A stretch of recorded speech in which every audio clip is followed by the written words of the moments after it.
Hello dear aspirants, welcome to sleepy classes.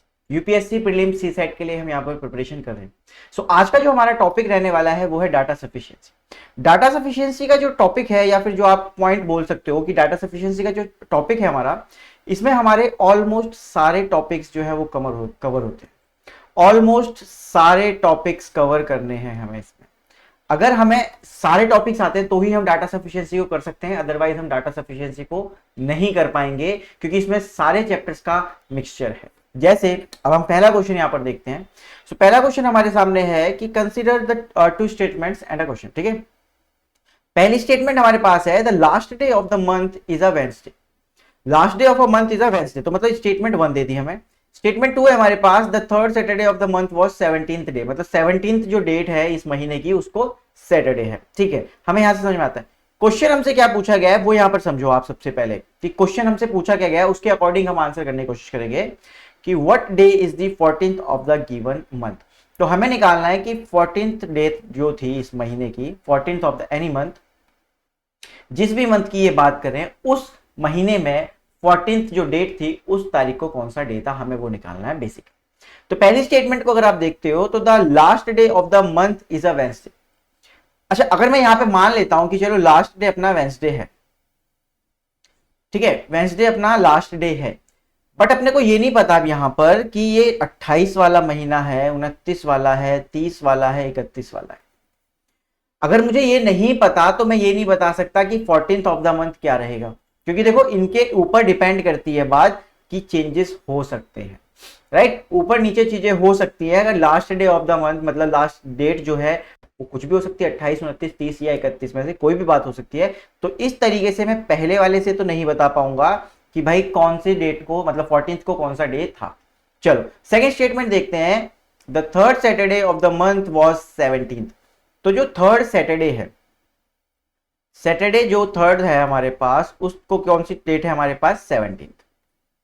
अगर उस तारीख को 17th है तो मुझे समझ में आ गया है यहां पर कि मैं यहां से अगर पीछे जाता हूं, जैसे 17 को अपने पास क्या है, सैटरडे, तो 16 को अपने पास क्या रहेगा, फ्राइडे, 15 को अपने पास क्या रहेगा, थर्सडे, एंड 14 को अपने पास क्या रहेगा, वेंसडे। तो इसका मतलब है कि स्टेटमेंट 2 से मैं अपना आंसर निकाल सकता हूं कि 14th को कौन सा डे रहने वाला है, राइट। क्योंकि देखो मुझे 17th का पता चल गया तो मैं माइनस करते हुए पीछे चल सकता हूं और आगे भी जा सकता हूं।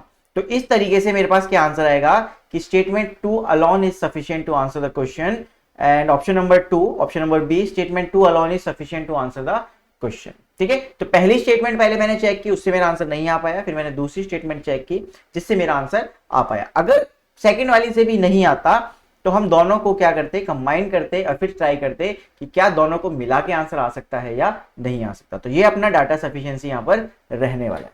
क्वेश्चन नंबर 2 देखते हैं।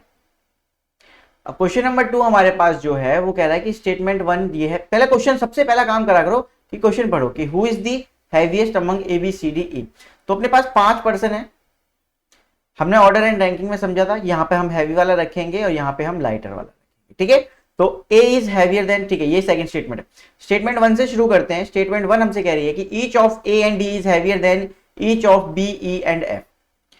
ए और डी जो हैं वो बड़े हैं किससे, बी, ई एंड एफ। ये तो श्योरिटी है कि ए और डी में से कोई बड़ा है, बट पहली स्टेटमेंट से ये नहीं पता चल रहा कि यहां पर बड़ा कौन है। But none of them is the heaviest, ठीक है, and but none of them is the heaviest. तो अब यहां पर कोई हैवीएस्ट है ही नहीं यहां पर, ठीक है, इन पांचों में से।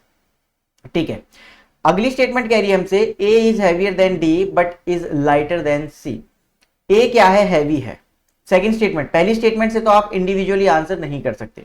सेकंड कह रही है कि A is heavier than D, A जो है वो डी से हैवियर है, but is lighter than C, but is lighter than C. तो ये इस तरीके से हो गया हमारे पास। ठीक है, कि भाई जो अपने पास है यहाँ पे पर्सन, नंबर ऑफ पर्सन कितने हैं हमारे पास, ए बी सी डी ई, 5 हैं। ठीक है, और ठीक है, तो अपने पास 5 ही पर्सन है, तो ए इज है, इसमें एफ कहां से आ गया फिर ये, ठीक है, इसमें कुछ गड़बड़ है शायद, तो एफ भी हो सकता है, मे बी 6 लोग हों। अगर 6 लोग हैं, मैं यहाँ पे दोनों तरीके से बता देता हूं आपको कि अगर 6 लोग हैं, अगर 6 लोग हैं यहाँ पर समझना, अगर यहाँ पर 6 लोग हैं, यहाँ पर शायद हो सकता है कि एफ भी हो, बट नहीं पता, बट यहाँ पे हमें एफ के बारे में बताया गया है, तो इससे हम समझ लेते हैं कि अगर एफ भी है तो अपने पास 6 लोग हैं। ठीक है, अब उसमें हमें कह दिया कि ए और डी जो है वो हैवियर है किससे, B, E and F.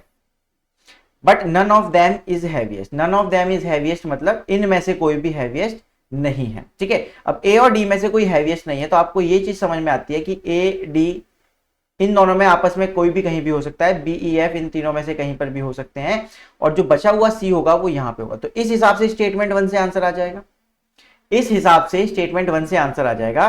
But हमें यहां पर बोला गया है कि 5 ही लोग हैं, अगर 5 ही लोग हैं तो फिर हम नहीं बना सकते, ठीक है अभी भी, क्योंकि देखो 5 लोग होंगे तो हम आंसर ही नहीं कर पाएंगे। समझना यहां पर 1 2 3 4 5 A and D is heavier, sorry A and D is heavier than B E and F, but none of them is क्या है heaviest. But none of them का मतलब है कि ये जो बात हो रही है वो ए और डी की बात हो रही है, तो ए और डी में से कोई हैवीएस्ट नहीं है। इट मींस कि यहाँ पे 6% होने चाहिए सबसे पहले, तो यहाँ पर एफ भी होना चाहिए, ठीक है। तो 6 लोगों के हिसाब से बात करेंगे तो हम पहले वाले से आंसर कर सकते हैं। अब स्टेटमेंट नंबर 2 में देखते हैं कि हम आंसर कर पाएंगे या नहीं कर पाएंगे। चलो, A is heavier than D, A is heavier than D, but is lighter than C, but is lighter than C. तो अब ये इस तरीके से है। अब मैं इसमें ये बता ही नहीं सकता कि who is the heaviest among them, सिर्फ इतनी सी बात से हम नहीं कर सकते। देखो ऐसा भी कर सकते हैं सी ए डी हो, सी ए डी हो, ऐसा भी हो सकता है। तो मुझे ये पता ही नहीं चल रहा कि यहाँ पर हैवीएस्ट होगा कौन। तो हमारा पास जो आंसर आएगा वो आएगा क्या, कि हम अपनी स्टेटमेंट 1 से आंसर निकाल सकते हैं। तो आंसर हो जाएगा हमारा statement 1 alone is sufficient to answer the question. और इस क्वेश्चन में एक पर्सन और ऐड होगा एफ, ठीक है, एक पर्सन और होगा एफ। तो इस तरीके से इसको हम सॉल्व करते हैं। डाटा सफिशिएंसी के लिए हमारी अप्रोच कुछ इस तरीके से रहनी चाहिए। क्वेश्चन नंबर 3 में चलते हैं। क्वेश्चन नंबर 3 जो है वो हमसे कह रहा है कि कंसीडर टू स्टेटमेंट्स, ठीक है। क्वेश्चन सबसे पहला काम है हमारा क्वेश्चन पढ़ने का। What is Seema's rank from the top in the class of 40 student. हमें सीमा की रैंक बतानी है फ्रॉम द टॉप, के टॉप से वो उसकी रैंक क्या है, ठीक है। तो पहली स्टेटमेंट पढ़ते हैं। प्रिया इज 4 रैंक्स बिलो सीमा। सीमा है कहीं पर, ठीक है, सीमा से नीचे कहीं 4 रैंक बिलो है प्रिया। तो इसका मतलब है कि 3 छोड़ के यहां पर प्रिया बने वाली है। 4 ranks below Seema and is 31st from the bottom. And बोला गया है अगर, तो एंड अगर बोला गया तो इसका मतलब है कि जो बात बोली गई है वो प्रिया के लिए बोली गई है। तो प्रिया जो है वो 31st फ्रॉम द बॉटम है। प्रिया की जो पोजीशन है वो 31st है फ्रॉम द बॉटम, ठीक है। अगर यहाँ पे हु वगैरह होता, हु अगर डब्ल्यू वर्ड्स होते अगर, तो आगे वाली लाइन सीमा के लिए होती, बट यहाँ पर एंड है इसलिए वो बात क्या होगी, प्रिया के लिए बोली जाएगी। तो बट अब इससे तो मैं ये नहीं निकाल सकता कि सीमा टॉप से कितने नंबर पे है, ठीक है, नहीं निकाला जा सकता है। देखो 40 स्टूडेंट्स भी तो हमें बताया गया है, राइट। अब हमें पता है कि 40 स्टूडेंट्स हैं, तो ये 31st है, ये 32nd, 33rd, 34th, 35th। तो सीमा क्या हुई, नीचे से 35th हुई, राइट। अब हम क्या निकाल सकते हैं, L प्लस आर माइनस 1 वाला फॉर्मूला हमने पढ़ा हुआ है। अब हमारे पास क्या है, 40 तो टोटल है। अब हम बॉटम से लेफ्ट से मान लेते हैं, तो बॉटम से उसकी पोजीशन क्या है, 32, 33, 34, 35 है। प्लस टॉप से हम निकाल रहे हैं, -1 करेंगे 34 हो जाएगा, राइट। तो 34 हो जाएगा, तो टॉप से जो पोजीशन होगी वो 6th आ जाएगी। टॉप से जो पोजीशन होगी वो 6th आ जाएगी। इसका मतलब है कि स्टेटमेंट 1 से तो हम आंसर कर सकते हैं। अब स्टेटमेंट 2 को देखते हैं। इना इज 2 रैंक्स अबव सीमा। सीमा से 2 रैंक अबव है इना, ठीक है, तो ऊपर होगी above Seema and is 37th from the bottom. और जो इना है वो क्या है, 37th फ्रॉम द बॉटम है। इना की रैंक अगर 37th फ्रॉम बॉटम है तो इसकी 36 होगी और ये 35 होगी। तो अगर सीमा की रैंक यहाँ बॉटम से 35 है तो अगेन मैं सेम चीज लगाकर उसकी पोजीशन निकाल सकता हूं कि वो टॉप से किस पोजीशन पे होगी। हमसे टॉप से ही पूछा गया है, यस हमने टॉप से ही पूछा गया है, तो हम यहां पर निकाल सकते हैं कि टॉप से सीमा की जो पोजीशन होगी वो क्या होने वाली है, ठीक है। तो सेम कंडीशन आएगी और आंसर आ जाएगा 6। तो ऐसी कंडीशन में जो हम आंसर करेंगे वो हम बोल देंगे कि स्टेटमेंट 1 भी इंडिविजुअली करेक्ट है, स्टेटमेंट 2 भी इंडिविजुअली करेक्ट है। तो ऐसे टाइम पे ऑप्शन का आंसर होगा हमारा इधर स्टेटमेंट 1 अलोन और statement 2 alone is sufficient to answer the question, ठीक है। तो इस तरीके से आपको इन क्वेश्चंस को अप्रोच करना है and this is question number 4। मैं चाहूंगा कि आप इसको एक बार होमवर्क की तरह लें और इसका आंसर जरूर कमेंट करें कि आपका इसका आंसर क्या आया है, ठीक है। और अगली क्लास में डिस्कस करेंगे कि हाँ आपका आंसर क्या आना चाहिए था। तो आई होप आपको डाटा सफिशिएंसी समझ में आया होगा और हमारे एग्जाम के लिए काफी इंपॉर्टेंट भी है। तो आई होप आपको समझ में आया हो। मिलते हैं अगली वीडियो में, तब तक अपना ध्यान रखें एंड कंसिस्टेंटली प्रिपेयर करते रहें। Thank you.